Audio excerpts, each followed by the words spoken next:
Bhil urban residency ખાતે વુડાના અધિકારીઓ કર્મચારીઓ દ્વારા ઓચિંતી તપાસ હાથ ધરી કેટલાક મકાનોએ નોટિસ ચોંટાડી હતી।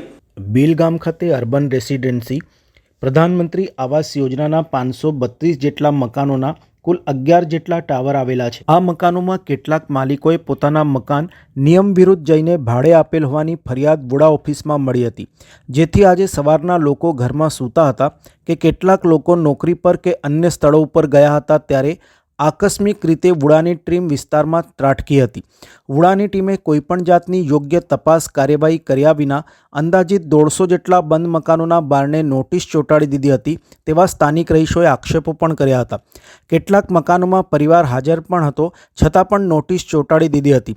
બંધ મકાનો ભાડે આપેલ હોવાની આશંકાથી તપાસમાં ગયેલી વુડાની ટીમે બંધ મકાનોને પણ નોટિસ ચોંટાડી દેતા સ્થાનિક રહીશોમાં રોષ વ્યાપ્યો હતો। કેટલાક લોકોએ આક્રોશ સાથે જણાવ્યું હતું કે અમે પૈસા ભરી દીધા, દસ્તાવેજ થઈ ગયો, અમે કામે બહાર ગયા અને વુડાના કર્મચારીઓ દ્વારા યોગ્ય માહિતી તપાસ વિના જ નોટિસ ચોંટાડી દીધી। પ્રમુખે જાણ કરતાં કામ ધંધો છોડીને અમારે સ્થળ ઉપર આવવું પડ્યું છે, જેને લઈને નારાજગી દર્શાવી હતી। સ્થાનિકોએ જણાવ્યું હતું કે જો કોઈ નિયમ અનુસાર અહીં રહેતું ન હોય, કોઈએ મકાન ભાડે આપી દીધું હોય તો તેની સામે નિયમ અનુસાર કાર્યવાહીથી અમને કોઈ જ વાંધો નથી, પણ કોઈના વાકે બધાને હેરાનગતિ થાય તે યોગ્ય નથી।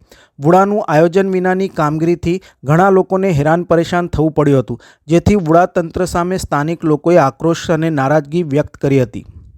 આ બિલ TP1 AP 38 છે। બિલ અર્બન રેસિડેન્સી 01 બિલ બાંકોની પાછળ આવે છે।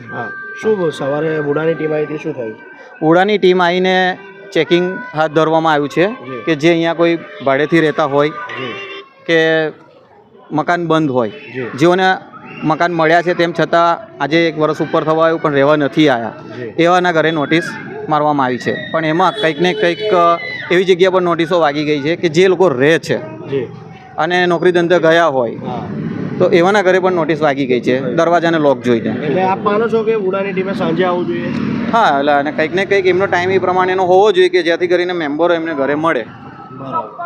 અને આપ એવું પણ માનો છો કે જે મકાન માલિક હોય એને જ રહેવું જોઈએ, ભાડેથી આપવું જોઈએ? હા, મકાન માલિક છે એને મકાન માલિકે જાતે જ રહેવું જોઈએ, કારણ કે ગવર્મેન્ટે જ્યારે પણ ફોર્મ ભરાયા હતા ત્યારે પણ એમાં ઉલ્લેખ કરેલો છે કે આ મકાન તમને રહેવા માટેના છે, ભાડે કે વેચાણ કરવા માટે નથી। 7 વર્ષની મુદત છે, 7 વર્ષ સુધી તમે ભાડે ના આપી શકો કે ના વેચી શકો। આ ઉડારાનો માનસિંગ તરફ અમે કામ પરથી આ 400-500 રૂપિયા ખર્ચીને આવું છું, રહું છું, મેં આખી રાત દિવસ રહું છું।